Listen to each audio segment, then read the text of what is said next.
চাঁদ যদি হঠাৎ করে পৃথিবীর কাছে চলে আসে তাহলে কি হবে? পৃথিবী কি পুরোপুরি ধ্বংস হয়ে যাবে? আর যদি না হয় তাহলে কি পরিস্থিতি তৈরি হবে? সাধারণত পৃথিবীর মতো চাঁদেরও আকর্ষণ ক্ষমতা আছে, কিন্তু এই চাঁদ যখন পৃথিবীর কাছাকাছি চলে আসতে থাকবে তখন সবার প্রথমে আকাশে এরকম ভয়াবহ দৃশ্য চোখে পড়বে। এরপর পৃথিবীর উপরে থাকা হালকা হালকা জিনিসগুলি ধীরে ধীরে ভাসতে শুরু করবে আর ভারী জিনিসের ওজন কমতে থাকবে। সঙ্গে নদী সমুদ্রগুলিতে জোয়ার উঠবে, পরবর্তীতে সুনামিতে পরিবর্তিত হবে আর আশপাশের এলাকা জলে ডুবে যেতে থাকবে। তবে চাঁদের থেকে তখনও পৃথিবী পাওয়ারফুলি থাকবে, তাই পৃথিবীর অ্যাটমসফিয়ারে আসার সঙ্গে সঙ্গে বড় মাপের একটি ব্লাস্ট ঘটবে।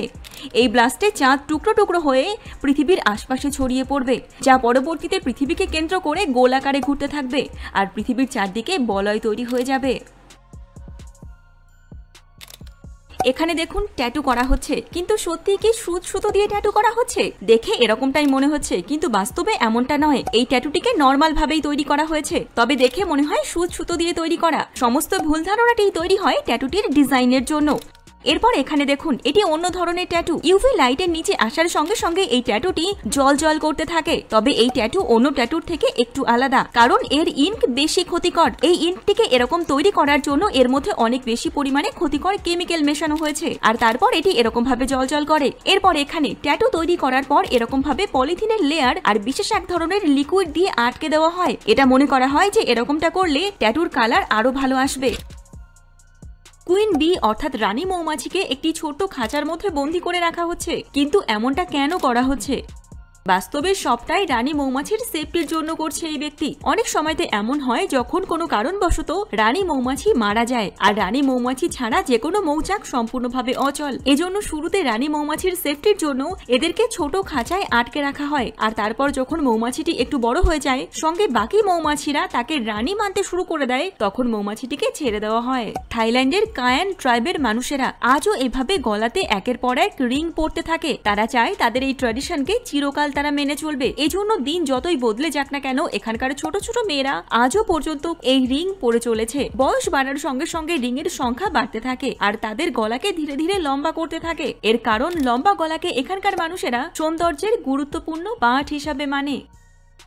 এখানে দেখুন মুরগির ডিম কালেক্ট করা হচ্ছে, কিন্তু এই মুরগিগুলি কি সত্যি এরকম ভাবে বাইরে থাকে? বর্তমানে বেশ কিছু দেশ মুরগির পোল্ট্রি ফার্ম অথবা বন্ধ খাঁচার পরিবর্তে মুরগিগুলিকে এরকম ভাবে খোলা জায়গায় প্রতিপালন করছে। তারা মনে করে বন্ধ জায়গায় মুরগি রাখলে মুরগি ডিম কম দেয়। এর পরিবর্তে মুরগি যদি বাইরে থাকে আর মাটির তৈরি এরকম গর্তে রাখলে মুরগির ডিম দেওয়ার সংখ্যা অনেকটা বেড়ে যায়।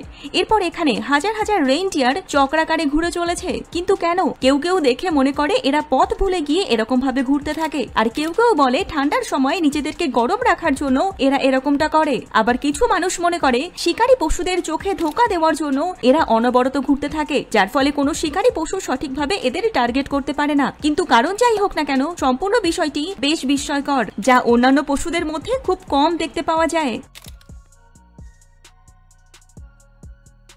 এখানে দেখুন যেখানে আগে হাতের সাহায্যে চা পাতা তোলা হতো, সেখানে বর্তমানে এরকম মেশিন ব্যবহার করা হচ্ছে চা পাতা তোলার জন্য। অল্প সময়ের মধ্যে এই মেশিনের সাহায্যে অনেক চা পাতা তুলে নেওয়া যায়, আর এই সম্পূর্ণ বিষয়টিকে বেশ স্যাটিসফাইংও দেখায়। এরপর এই আর্টগুলিকে দেখুন, খুব কমই এরকম আর্ট চোখে পড়ে। ব্রাজিলের একজন আর্টিস্ট এরকম আর্ট তৈরি করে সকলকে অবাক করে দিয়েছেন। তিনি যে কোনো একটি গাছের সাথে মানানসই পেইন্টিং তৈরি করেন, যার ফলে কাল্পনিক চরিত্রটিকে সম্পূর্ণভাবে জীবন্ত আর প্রাণবন্ত মনে হয়। এরপর জাপানের একজন ব্যক্তি এরকম রিয়েলিস্টিক ক্যাট স্যুট তৈরি করে সকলকে অবাক করে দিয়েছেন। এই স্যুটটিকে পরে তিনি যখন কাউন্টারে বসেন তখন এনার থেকে চোখই সরানো যায় না, হুবহু বিড়ালের মতো দেখায়। সবার শেষে এই ডেজার্টটি, এটিকে দেখে মনে হচ্ছে স্কচ ব্রাইট এবং লিকুইড ডিশওয়াশিং সোপ, কিন্তু বাস্তবে এটি পেস্ট্রি। সকলকে অবাক করে দিয়েছে এর ডিজাইনটি। এই যে গাড়িগুলিকে দেখছেন, এই গাড়িগুলিকে কোথাও যেতে দেখা মানে অ্যাস্ট্রোনটসরা আশেপাশে কোথাও বিপদে পড়েছে, কারণ অ্যাস্ট্রোনটসদের উদ্ধার করার জন্য এই গাড়িগুলিকে ব্যবহার করা হয়, যেগুলিকে জলে, স্থলে, কাদায়, সঙ্গে বরফের রাস্তাতে একই গতিতে চালানো যায়। এমন কোনো জায়গা যেখানে নির্দিষ্ট কোনো একটি যানের পক্ষে একবারে পৌঁছানো সম্ভব নয়, সেখানে এই গাড়িগুলি অনায়াসে পৌঁছে যেতে পারে। এই গাড়িগুলিকে স্ক্রু ট্যাঙ্ক বলা হয়।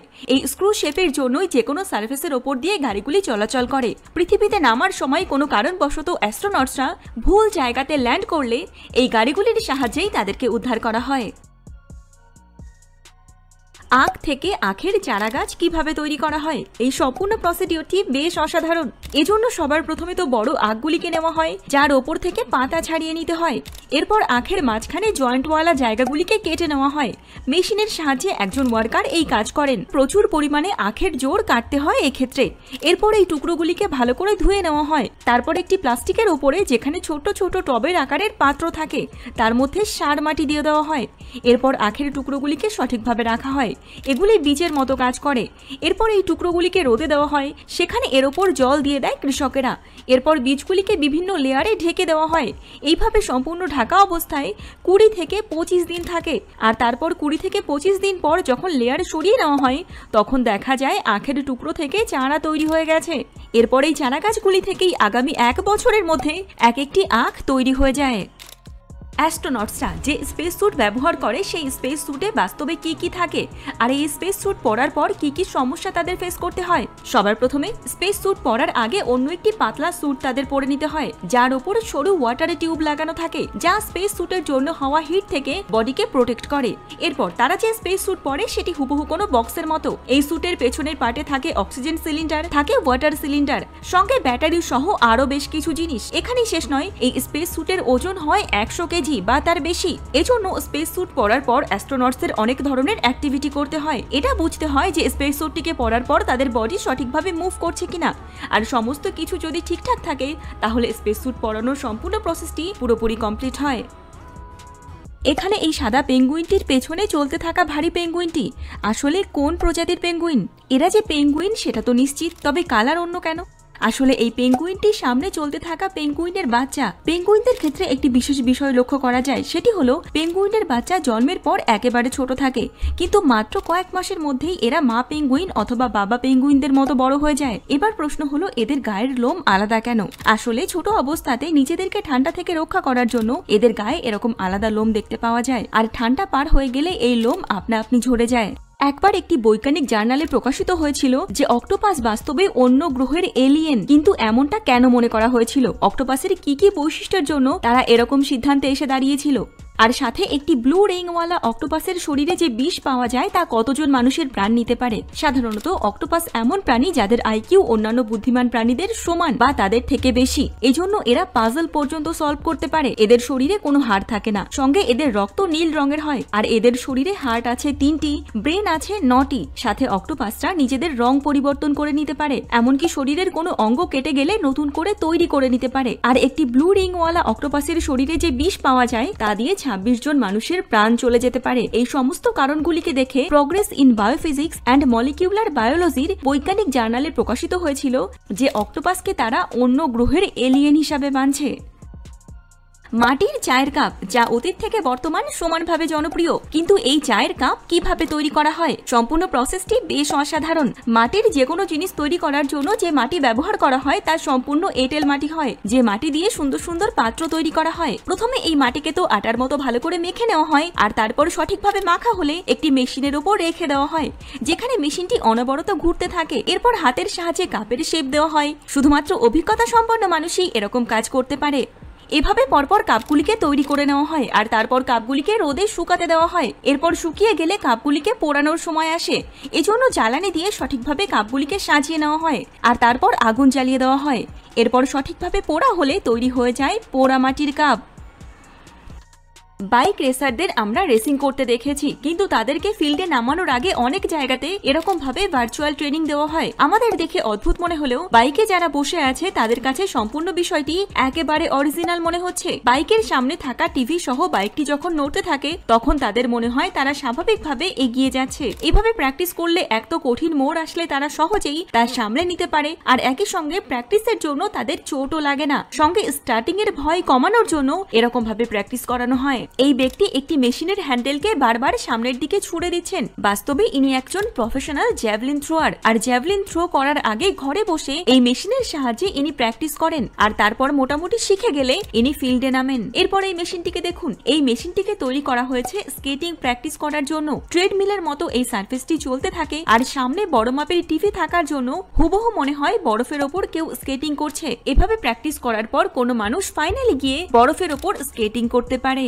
আফ্রিকার জঙ্গল থেকে যে কোনো মানুষের দূরে থাকা উচিত, তা না হলে তাদের প্রাণও চলে যেতে পারে। এর কারণ আফ্রিকার স্বাভাবিক ঝোপঝাড়ের মধ্যেও মানুষ লুকিয়ে থাকে, যাদেরকে ক্যানিম্যাল বলা হয়। এরা ঝোপঝাড়ের মধ্যে লুকিয়ে শিকারের অপেক্ষা করতে থাকে। পশু পাখি সহ বাইরের কোনো মানুষ দেখলে এরা তাদের ওপর অ্যাটাক করে বসে, যাতে কারো প্রাণ পর্যন্ত চলে যেতে পারে।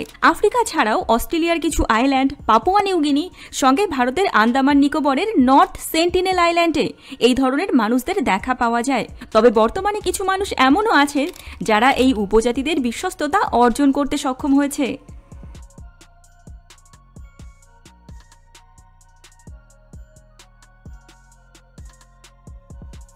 পাখিদের জন্য এই যে খাঁচা তৈরি করা হয়েছে, এই খাঁচা অন্যান্য খাঁচার থেকে অনেকটা আলাদা, কঠিন কাজকে অনেকটা সহজ করে দিয়েছে। এই খাঁচাতে যে কোনো পাখির জন্য খাবার দেওয়া হয় আর তারপর পাখি আপনা আপনি খাঁচার মধ্যে চলে আসে, তবে খাঁচা থেকে বাইরে বেরোতে পারে না। বিশেষ করে পোষ্য পায়রাদের খাঁচাতে আটকানোর জন্য এই খাঁচাগুলিকে তৈরি করা হয়েছে। খাঁচার প্রতিটি শিককে ভেতরের দিক থেকে খোলাভাবে সেট করা আছে, এর ফলে পাখিরা নিজের থেকে খাঁচার মধ্যে চলে যেতে পারে আর খাঁচা খোলা রেখে কাউকে আলাদা করে খেয়াল রাখতে হয় না।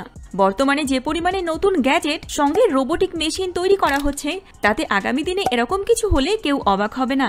ভিয়েতনামের এই ব্যক্তি এমন একটি এক্সপেরিমেন্ট করেছেন যার কাছে যে কোনো রোবোটিক মেশিন হার মেনে যাবে। যেমনটা এখানে দেখা যাচ্ছে, এই ব্যক্তির ঘুম থেকে ওঠা থেকে শুরু করে একের পর এক সমস্ত কাজ আপনা আপনি হয়ে যাচ্ছে, এমনকি চলতি পথে চুলও শুকিয়ে যাচ্ছে। সঙ্গে জুতো সহ টুপি পরিয়ে দেওয়ার কাজও গ্যাজেটের মাধ্যমে হচ্ছে। আগামী দিনে এরকম ব্যবস্থা যদি চলেও আসে, তাহলেও কেউ অবাক হবে না।